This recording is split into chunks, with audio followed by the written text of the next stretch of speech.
Bismillahirrahmanirrahim. Assalamualaikum warahmatullahi wabarakatuh. Bertemu lagi di channel Tip dan Trik Belajar Perangkat Desa. Sebelum saya lanjutkan, seperti biasa tak lupa saya ucapkan salam sejahtera bagi para rekan-rekan semua di seluruh Nusantara. Semoga selalu dalam keadaan sehat walafiat, selalu bisa menjalankan rutinitas setiap hari dan selalu dalam lindungan Allah. Oke, kita lanjut ke bagian kedua ya, nomor 21 sampai nomor 40. Jatuhnya kerajaan-kerajaan besar di Indonesia seperti Goa, Mataram, Banten, dan Aceh yang berlangsung dari sekitar 1680 hingga 1750 ke tangan Belanda menandai awal dari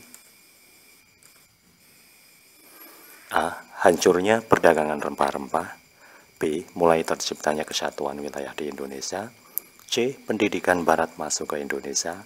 D. Munculnya perlawanan terhadap kekuasaan Belanda. E. Berakhirnya pengaruh Portugis di Indonesia. Jawabannya adalah ya, D. Munculnya perlawanan terhadap kekuasaan Belanda. Nomor 22. Setelah Indonesia merdeka dan memperoleh pengakuan internasional, ternyata masalah-masalah yang dihadapi belum berakhir, terutama masalah konstitusi. Pada tahun 1950 setelah terbentuk Negara Kesatuan, UUD sementara yang digunakan pada hakikatnya merupakan UUD A. Hindia Belanda dengan beberapa perubahan, B. Negara Indonesia Timur dengan beberapa perubahan, C. 1945 yang disempurnakan, D. RIS dengan beberapa perubahan, E. Baru yang direncanakan KNI. Jawabannya adalah ya, A. Hindia Belanda dengan beberapa perubahan. Nomor 23. Rencana pembangunan tahunan merupakan bentuk rinci dari A. Propenas, B. APBN, C. Repalita, D. RAPBN, E. RAPBD. Jawabannya adalah ya, D. RAPBN. Nomor 24. Hutan Indonesia dikhawatirkan akan semakin mengalami kerusakan parah, terutama karena ulah pemegang HPH, penebangan liar, dan karena A. Permintaan pabrik kertas, B. Meningkatkan industri triplex, C. Terjadinya penyelundupan, D. Kemarau panjang, E. Kebakaran hutan. Jawabannya adalah iya, E. Kebakaran hutan. Nomor 25. Sistem pertahanan dan keamanan Indonesia mengalami perubahan substansial, yakni TNI sebagai kekuatan pertahanan negara, sedangkan Polri sebagai kekuatan dengan fungsi A. Sosial kemasyarakatan, B. Menjaga hukum dan keadilan, C. Pengendalian umum, D. Keamanan dan ketertiban masyarakat, E. Penyidikan dan keamanan publik. Jawabannya adalah ya, D. Keamanan dan ketertiban masyarakat. Nomor 26. Arah kebijakan pembangunan bidang ekonomi antara lain menghindari terjadi struktur pasar monopolistik, karena hal ini sangat merugikan bagi A. Pertumbuhan usaha koperasi, B. Perkembangan usaha pertanian, C. Terwujudnya persaingan sehat, D. Perkembangan dunia industri, E. Peningkatan pendapatan pajak. Jawabannya adalah ya, C. Terwujudnya persaingan sehat. Nomor 27. Kemajuan komunikasi yang canggih sebagai hasil kemajuan iptek telah meningkatkan konsumerisme melalui A. Sinetron, B. Penawaran barang mewah, C. Iklan dalam media elektronik, D. Film, E. Kuis. Jawabannya adalah ya, C. Iklan dalam media elektronik. Nomor 28. Mengembangkan otonomi daerah secara luas, nyata, dan bertanggung jawab dalam rangka pemberdayaan masyarakat, lembaga ekonomi, politik, hukum, keagamaan, adat, swadaya masyarakat merupakan amanat GBHN secara umum pada bidang A. Pembangunan daerah, B. Pembangunan nasional, C. Pengembangan pemerintah pusat, D. Pengembangan pemerintah daerah, E. Kesetaraan antara pusat dan daerah. Jawabannya adalah iya, D. Pengembangan pemerintah daerah. Nomor 29. Kedudukan Dewan Perwakilan Rakyat menurut Undang-Undang Dasar 1945 karena A. Berhak menetapkan anggaran pendapatan dan belanja negara, B. Seluruh anggota DPR merangkap menjadi anggota MPR, C. Setiap undang-undang menghendaki persetujuan DPR, D. Merupakan mitra presiden di bidang legislatif, E. Turut serta meratifikasi perjanjian internasional. Jawabannya adalah ya A. Berhak menetapkan anggaran pendapatan dan belanja negara. Nomor 30.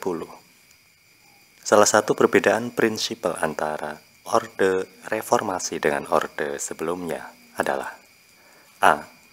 DPR bersidang sekurang-kurangnya sekali dalam setahun, B. Aspirasi rakyat langsung dapat disampaikan, C. Presiden dibantu oleh badan non-departemen, D. Presiden dibantu oleh Menteri Negara, E. DPR dan MPR bersifat dua kamar.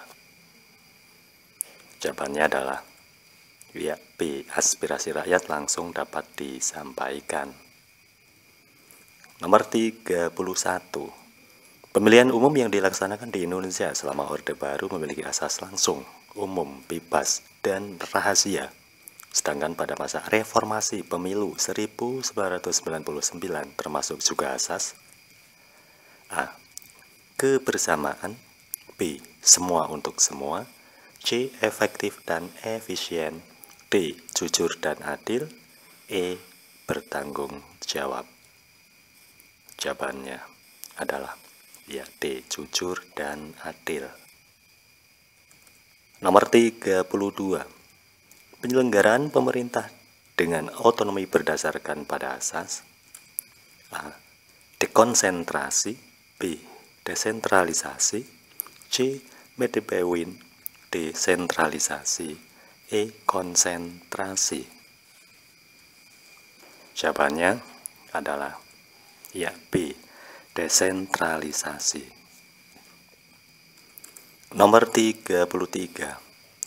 Jakarta merupakan suatu daerah khusus ibu kota dengan penataan pemerintahannya secara khusus karena memiliki kekhususan antara lain sebagai A. Pusat pemerintahan negara, B. Pusat industri tinggi, C. Kota yang paling tua, D. Daerah tujuan wisata, E. Kota modern. Jawabannya adalah ya, A. Pusat pemerintahan negara. Nomor 34. Pada amandemen keempat Undang-Undang Dasar 1945 pasal 29 telah disepakati A. Penjelasan lebih rinci, B. Adanya penambahan ayat, C. Perubahan hanya pada ayat 1, D. Perubahan hanya pada ayat 2, E. Telah mengambil perubahan. Jawabannya adalah ya, C. Perubahan hanya pada ayat 1. Nomor 35. Dunia Melayu yaitu Riau, Malaka, dan daerah sekitarnya sangat beruntung dilihat dari sudut internasional karena A. Letak geografis yang dipengaruhi angin musim, B. Terdapat beberapa kesultanan di kedua tepi Selat Malaka, C. Penggunaan mata uang yang sama, D. Agama yang sama, E. Penggunaan bahasa yang sama. Jawabannya adalah ya, E. Penggunaan bahasa yang sama dari sudut internasional ya. Nomor 36. Kedatangan bangsa-bangsa baik dari Asia Barat, Asia Selatan maupun Asia Timur ke Kepulauan Indonesia sejak abad ke-10 adalah karena antara lain lada yang dihasilkan di Sumatera dan Jawa Barat, juga di A. Jawa Tengah, B. Kalimantan Selatan, C. Kalimantan Timur, D. Jawa Timur, E. Sulawesi Selatan. Jawabannya adalah ya, E. Sulawesi Selatan. Nomor 37. Pemberdayaan ekonomi rakyat sangat terkait dengan upaya menggerakkan perekonomian pedesaan karena alasan-alasan berikut, kecuali A. Sebagian besar rakyat pedesaan hidup miskin. B. Wilayah negeri ini sebagian besar adalah pedesaan. C.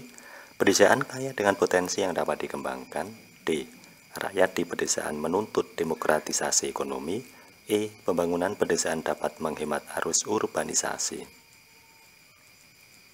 Jawabannya adalah ya, D. Rakyat di pedesaan menuntut demokratisasi ekonomi.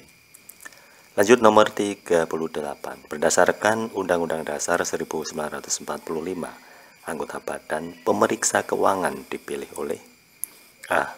Presiden dengan memperhatikan pertimbangan DPR. B. DPR dengan memperhatikan usul dari pemerintah. C. Presiden dengan memperhatikan pendapat DPD. D. DPR dengan memperhatikan pertimbangan DPD. E. Presiden dengan memperhatikan pertimbangan DPD. Jawabannya adalah ya, D. DPR dengan memperhatikan pertimbangan DPD. Nomor 39. Anggota Dewan Perwakilan Rakyat menurut Undang-Undang Dasar 1945 mempunyai hak interpelasi, yakni hak untuk A. Bertanya kepada pemerintah. B. Melakukan penyelidikan. C. Melakukan perubahan terhadap RUU. D. Mengawasi jalannya pemerintahan. E. Ikut serta menetapkan APBN. Jawabannya adalah ya, E. Ikut serta menetapkan APBN. Nomor 40. Berdasarkan Undang-Undang Dasar 1945, Mahkamah Agung hanya mempunyai hak menguji formil terhadap peraturan perundang-undangan yang berupa A. Undang-undang. B. Peraturan pemerintah. C. Keputusan presiden. D. Keputusan menteri. E. Peraturan daerah. Jawabannya adalah ya, C. Keputusan presiden. Oke, terima kasih. Semoga bermanfaat. Nanti kedepannya kita lanjut ke bagian selanjutnya. Jangan lupa untuk like, comment, and share, dan tetap semangat. Akhirul kalam, assalamualaikum warahmatullahi wabarakatuh.